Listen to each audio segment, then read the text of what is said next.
একদিকে বাদ যাওয়া ভোটারের সংখ্যা কি বাড়বে সেই প্রশ্ন যেমন রয়েছে, অন্যদিকে 14ই ফেব্রুয়ারি অর্থাৎ আগামী শনিবার সেদিন কিন্তু এই চূড়ান্ত ভোটার তালিকা প্রকাশ করার কথা রয়েছে, কিন্তু আদৌ সেই দিন চূড়ান্ত ভোটার তালিকা কি প্রকাশ করা সম্ভব হবে? কথা বলবো রুমা পাল আমাদের সঙ্গে রয়েছেন টেলিফোন লাইনে।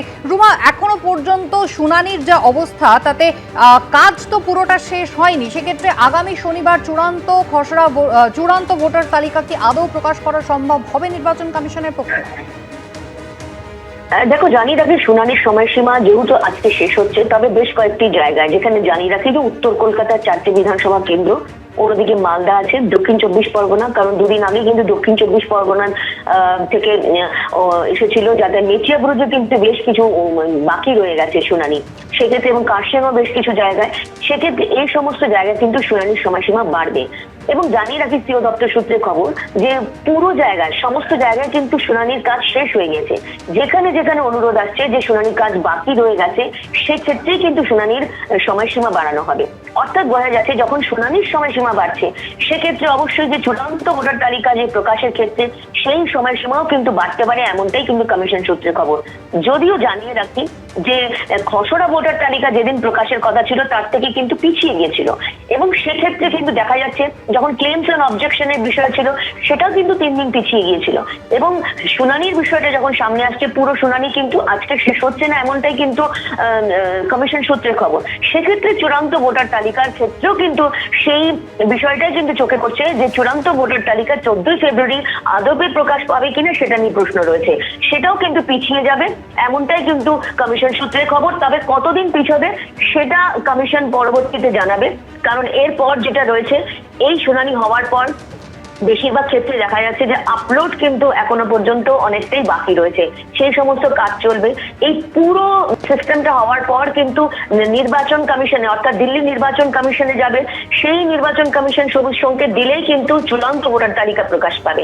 অন্যদিকে এই প্রসঙ্গে একটু জানি রাখি যে কালকে কিন্তু উত্তরপ্রদেশে দেখা গেছে ক্লেমস এন্ড অবজেকশনের ক্ষেত্রে প্রায় 1 মাস সময়সীমা বাড়িয়ে দেওয়া হয়েছে। সেক্ষেত্রে কিন্তু বোঝা যাচ্ছে যে এই যে চূড়ান্ত ভোটার তালিকা কিন্তু সেই সময়সীমা বাড়বে, এবং সেটা কতদিন বাড়বে এবং কোন সময় একদম চূড়ান্ত ভোটার তালিকা আসবে সেটা অবশ্যই কমিশন বলবে। তবে এখনো পর্যন্ত যেটা খবর সেটা চূড়ান্ত ভোটার তালিকা 14ই ফেব্রুয়ারি থেকে আর একটু সময়সীমা বেড়ে যেতে পারে, এমনটাই কমিশন বলছে। রুমা, ধন্যবাদ। সামনে বিধানসভা নির্বাচন আর তার আগে অন্তর্বর্তী বাজেট পেশ হয়েছে, যেখানে পার্শ্ব শিক্ষক থেকে শুরু করে সিভিক ভলেন্টিয়ার, আশাকর্মী, আঙ্গনওয়াড়ি কর্মী সকলেরই পারিশ্রমিক বেড়েছে, কিন্তু দাবি যা ছিল সেই দাবি কি মিটেছে? বাজেটের পরদিনই রাস্তায় নেমেছেন আশাকর্মীরা। 1000 টাকা ভাতা বৃদ্ধি নিয়ে অখুশি পার্শ্ব শিক্ষক এবং সিভিক ভলেন্টিয়ারদের একাংশ। ভালো লাগছে, খুশি আছি। আমরা মানসিকভাবে একবারে শ্মশানঘাটে পৌঁছে গেছি। এটা আমাদের বাড়ানো নয়, ভিক্ষা বলতে পারেন। মাসখানেক পরই রাজ্যে বিধানসভা ভোট। তার আগে বৃহস্পতিবার অন্তর্বর্তী বাজেটে একদিকে যেমন লক্ষ্মীর ভাণ্ডারের মতো সামাজিক সুরক্ষা প্রকল্পে ভাতা বাড়িয়েছেন, অন্যদিকে তেমনই পারিশ্রমিক বেড়েছে আশাকর্মী, সিভিক ভলান্টিয়ারদের। কিন্তু কেউ খুশি, কেউ চরম অসন্তুষ্ট। প্রতিবাদের রাস্তায় আশাকর্মীদের মাসিক সাম্মানিক 1000 টাকা বাড়ানো হয়েছে। সিভিক ভলান্টিয়ার ও ভিলেজ পুলিশদের পারিশ্রমিকও বাড়ানো হয়েছে 1000 টাকা করে। যদিও ন্যূনতম 15,000 টাকা মাসিক বেতনের দাবিতে আন্দোলনে অনড় আশাকর্মীরা। শুক্রবার ফের স্বাস্থ্য ভবন অভিযান করেন আশাকর্মীরা। স্বাস্থ্য ভবনের অদূরে ছিল কড়া পুলিশি প্রহরা, সেখানেই তাদের আটকে দেয় পুলিশ। আমরা আশাকর্মী 24x7 দিন আমরা কাজ করে চলেছি, তাদের ক্ষেত্রে বাড়ানো হলো 1000 টাকা। এটা কি আমাদের সাথে অন্যায় হলো না? সিভিক ভলান্টিয়ারদের অনেকেই অবশ্য ভাতা বৃদ্ধিতে খুশি। আমাদের যা বেতন ছিল, এবার সরকার খুব হয়তো আমাদের ভালোর জন্য 1000 টাকা বাড়াইছে, আমরা তাদের খুশি। এবারের বাজেটে আইসিডিএস বা অঙ্গনওয়াড়ির কর্মী ও সহায়কদের মাসিক সাম্মানিকও 1000 টাকা বাড়ানোর প্রস্তাব দেওয়া হয়েছে। বাজেটে যে দিদি আমাদের জন্য ভেবেছে 1000 টাকা করে বেড়েছে, এটাতে আমরা খুবই খুশি হয়েছি। এটাতে আমরা খুশি নই, একদমই খুশি নই, কারণ 1000 টাকায় যদি কোনো এক বাড়িতে 1 বা 2 ব্যক্তি থাকে তার পক্ষে সংসার চালানো সম্ভব নয়। প্যারা টিচার, শিক্ষাবন্ধু, সহায়ক, সহায়িকা, স্পেশাল এডুকেটর ও ম্যানেজমেন্ট স্টাফদেরও মাসিক ভাতা বাড়ছে আরও 1000 টাকা।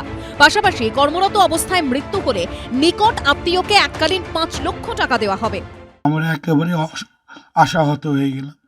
22 বছর দীর্ঘ পূর্ণ শিক্ষকের মতন কাজ করে একটা দিনমজুরের হাজিরাও আজকে আমরা যে বর্তমান জগতে পাচ্ছি না।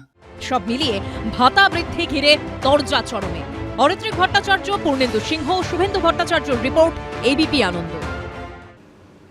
জোট নিয়ে জল্পনা চলছিল। বিধানসভা ভোটে সিপিএম কংগ্রেস জোটের সম্ভাবনা শেষ। মোহাম্মদ সেলিমের কথায় এক প্রকার স্পষ্ট হয়ে গেছিল এই সম্ভাবনার কথা। এবার তাতে শিলমোহর দিয়ে দিলেন প্রদেশ কংগ্রেস সভাপতি।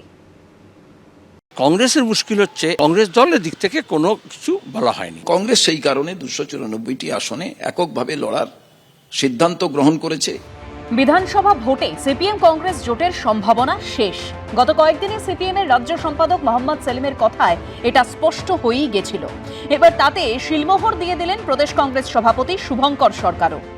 আমরা কালকে জানলাম যে গত কয়েকদিন ধরে বোঝা যাচ্ছিল যে কংগ্রেসের তরফ থেকে তৃণমূলের কাছে কিছু ওভারচার্জ পাঠানো হয়েছে, ফিলার্স পাঠানো হয়েছে, কয়েকটা আসন দিয়ে যদি কিছু সমঝোতা হতে পারে। আজকে যেহেতু আমি বা আমার দল এককভাবে লড়াইয়ের সিদ্ধান্ত গ্রহণ করে ফেলেছি, আমি পুরনো বিষয়ে যেতে চাই না, কিন্তু সেদিন 6টি বিধানসভা কেন্দ্রের বাই ইলেকশনে 1টিতে কংগ্রেস আর 5টিতে বামফ্রন্টের প্রার্থীরা 2021-এ লড়াই করেছিলেন।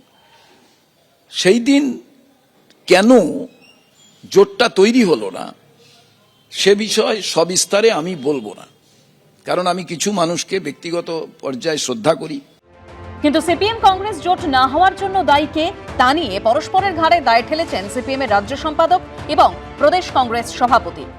গত 1-2 বছর ধরে দেখবেন যে তোমার গিয়ে বাম এবং কংগ্রেসের মধ্যে কোনো যৌথ আন্দোলন বা কর্মসূচি সেভাবে হয়নি। তাতেই বোঝা যাচ্ছিল নতুন যে প্রদেশ কংগ্রেস সভাপতি হয়েছিলেন তার চয়েস থেকেই বোঝা গিয়েছিল যে মানে acceptable to Trinamool, amenable to Trinamool. 2021-এ যখন বামফ্রন্ট এবং কংগ্রেস দুজনেই বিধানসভায় কোনো প্রতিনিধি পাঠাতে পারল না, তারপরে দুটো রাজনৈতিক দলের বসা প্রয়োজন ছিল।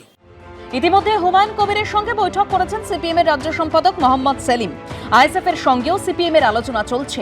আইএসএফ এর জন্য দরজা খোলা রেখেছেন হুমায়ুন কবিরও। তাহলে শেষ অবধি জোট হবে কাদের মধ্যে? হুমায়ুন কবির এবং আইএসএফ এর সঙ্গে জোট বেঁধে বিধানসভা ভোটে লড়বে সিপিএম। তাতে কি সংখ্যালঘু ভোট ব্যাংকে আদৌ কোনো প্রভাব পড়বে সেটাই দেখার। উজ্জ্বল মুখোপাধ্যায় ও সরোজ ঝার রিপোর্ট, এবিপি আনন্দ। এবিপি আনন্দ, এগিয়ে থাকে, এগিয়ে রাখে।